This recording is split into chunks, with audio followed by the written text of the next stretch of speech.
A ver, Fabi, cuéntanos, por favor, ¿por qué reclutar menores se ha vuelto tan sencillo para los grupos criminales? Y quiero decir algo al aire, ¿eh? Esto no le va a gustar a mucha gente.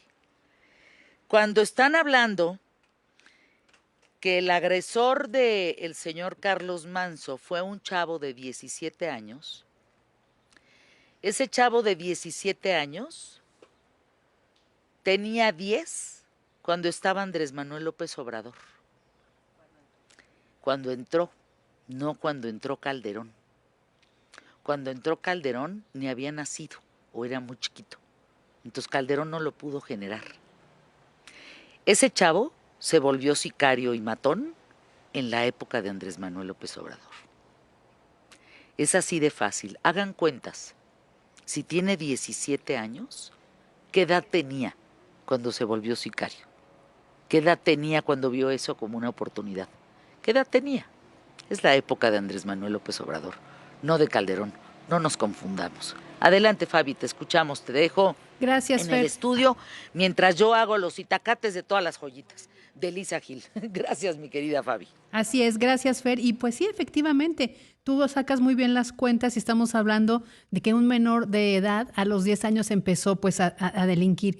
Pero la pregunta de verdad es bien importante, ¿por qué resulta tan fácil ahora?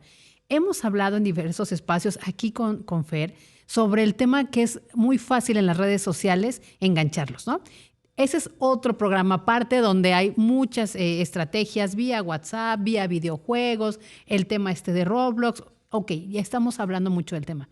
Pero ojo, además de eso, está el otro ingrediente que yo he subrayado mucho y he platicado con Fer del tema de los huérfanos digitales. Es decir, si los chicos están buscando en las redes sociales, en los videojuegos, en los chats, en las salas de discusión privada, una respuesta, un interés, es porque en casa no existe. Y es bien importante que este tema de la inseguridad, en donde nuestros menores de edad se ven involucrados en estos hechos delictivos, en asesinatos, sea una responsabilidad del Estado. Y con Estado me refiero a autoridades de gobierno, Procuración de Justicia, Poder Judicial y además ustedes, las familias, nosotros involucrados. ¿Por qué? Porque ahorita pues tenemos este tema del llamado cuate, ¿no? Este chico de 17 años que se involucra, que desde los 10 años ya está en las calles con el crimen organizado y mata.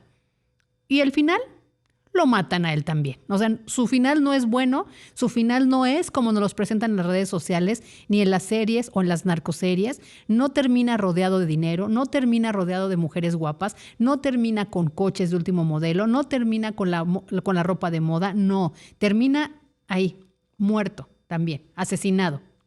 Al que hierro mata, a hierro muere, ¿no? Es decir, ojo, primera enseñanza. Pero ahí les va el tema de por qué es tan importante.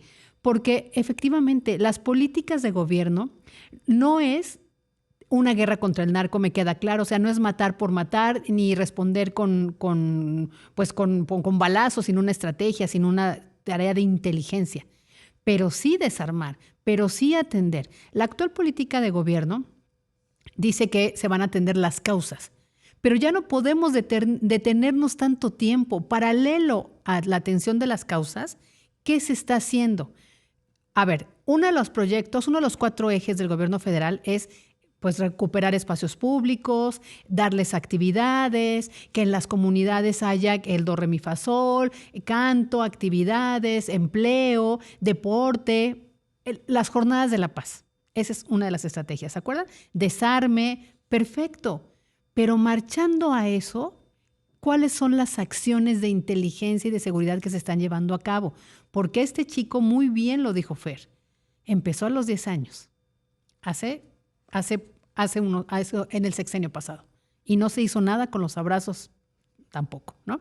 Entonces, la obligación es del Estado, de las autoridades de gobierno, implementar ya una acción. ¿Por qué? Porque estamos viendo que cada día, en cada ilícito, en cada evento noticioso de primera plana, viral que se vuelve en redes sociales, hay un menor involucrado. Apenas hace poco, en algunos se tituló El niño sicario y estaba en Tabasco. también hemos visto en Morelos, también los hemos visto en Sinaloa, también vemos que reclutan a los jóvenes y los desaparecen de los restaurantes. Ojo, ¿por qué es tan fácil? Porque están abandonados, son huérfanos no solo digitales, son huérfanos de nuestra casa y son huérfanos del Estado. Y ese es el problema. Ahora, como sociedad, ¿qué tan responsables somos de este caso? Les voy a pasar los datos de la investigación que hizo Reinserta. Ustedes saben que Reinserta es esta organización de Saskia Niño de Rivera, que no solo va a los penales a buscar las entrevistas que ustedes ven, que dejan una enseñanza, sino también hace estudios de campo, monitorea lo que está pasando dentro de los penales, no solo con los jóvenes, con las mujeres, sino también con los menores que delinquen, y ve el contexto, hizo un gran estudio. Ahí les va. 4 de cada 10 adolescentes que están en la cárcel, ojo, no terminan como en las narcoseries, que están en la cárcel, fueron reclutados por el crimen organizado y además tuvieron como primer contacto acceso a drogas, adivinen en dónde, en su entorno familiar. 4 de cada 10 chicos que están hoy en la cárcel, que fueron utilizados por el crimen organizado, tuvieron el acceso a las drogas en su casa. Ojo, es preocupante, debería alertarnos y alarmarnos a todos. 5 de cada 10, que también fueron reclutados por el crimen organizado, tuvieron como reclutador, adivinen a quién, a uno de sus amigos, a un conocido, a un compañero o excompañero de escuela o afuera de la secundaria. Ojo, el entorno cercano. ¿Dónde estamos los adultos responsables de estos menores que los dejamos a merced del enganchador? 8 de cada 10 niños o menores reclutados, ya detenidos por ser niños, que se oye horrible, pero son niños sicarios. ¿Saben qué? ¿Cómo pudieron engancharse con estos reclutadores? Porque desarrollaron un sentido de pertenencia con quienes los engancharon. Es decir, el sentido de pertenencia es encontrar en esa comunidad, en esa banqueta de la calle, en esa cancha de básquet abandonada, abajo del puente, en ese terreno baldío, cerca del río, cerca del paraje tal, ¿no? A gente que usaba drogas, pero que estaban con él. ¿Sí me entienden? Las familias a veces estamos lejos de nuestros hijos. Y ellos no, ellos están cada vez más cerca y venden el discurso de estoy contigo, me preocupo por ti, ahora yo soy tu familia. Ojo, Por eso es bien importante que nosotros estemos al pendiente de lo que está pasando en nuestro entorno familiar. Por supuesto que el Estado es el garante de la seguridad en este país, es el garante de la paz en este país. Por supuesto que los gobiernos en turno, ya sea federal, local o municipal, tienen la obligación de implementar las políticas de seguridad pública para garantizar ese derecho constitucional, la seguridad y la paz. Pero ¿y el resto del Estado somos nosotros, la sociedad? ¿Qué estamos haciendo? Las familias, ¿qué están haciendo? Los tíos, los abuelos, los tutores, los vecinos, la comunidad, ¿qué estamos haciendo? ¿Cuidando o reclutando? Ojo, o abandonando. Luego, en este mismo estudio de Reinserta, revela que 6 de cada 10 adolescentes, que también están en la cárcel, reclutados por el crimen organizado, tenían al menos un familiar que se involucró en hechos delictivos. ¿Ya vieron? No es fortuito, tampoco, se oye fuerte, como dice Fer, pero tampoco nos hagamos los inocentes. Es decir, ay, de todo aquel lado está mal.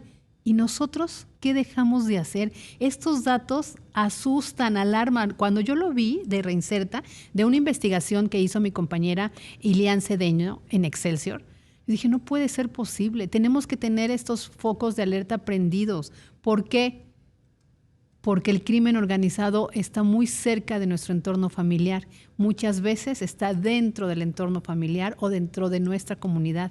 Las drogas, muchas empiezan desde casa. El abandono está en casa. Entonces, es bien importante. Ahora, ¿qué está haciendo Reinserta, mi querido Emilio? Es una gira donde empezó en Puebla, después va a ir a Zacatecas, a Tijuana, para presentar esta guía de prevención del reclutamiento de niñas, niños y adolescentes por parte del crimen organizado. Entonces, si ven que Reinserta llega a sus comunidades, acérquense, escuchen, conozcan esta guía, cómo prepararnos, cómo evitar y sobre todo no abandonar. ¿No crees, Emilio?